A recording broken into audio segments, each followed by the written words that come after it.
आपण जर बघितलं असेल तर अतिशय सामान्यप्रमाणे राहणारे पण असामान्य कर्तृत्व करणारे हे मोठे मालक होते। आपल्याला कल्पना आहे की ज्यावेळी त्यांना एसटी महामंडळाचं अध्यक्ष बनवलं त्यावेळी एसटीची परिस्थिती खराब होती।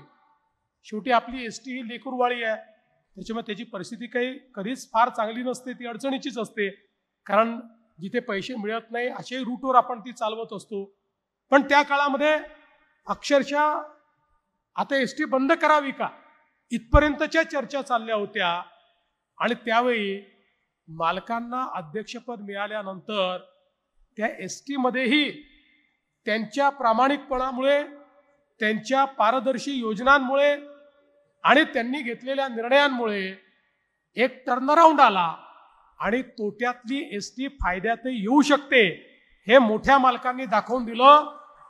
आणि त्यातनं एसटी महामंडळाचा परिचारक पॅटर्न हा उभं करण्याचं काम हे मोठ्या मालकांनी केलं।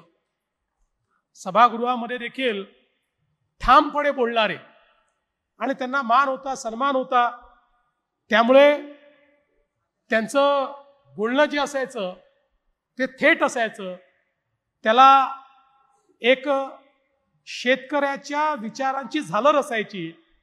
आणि मला असं वाटतं की थोडं बोलायचे पण इतकं उत्तम प्रत्येकापर्यंत पोचेल अशा प्रकारचं बोलणारे आम्ही मोठे मालक या ठिकाणी बघितले।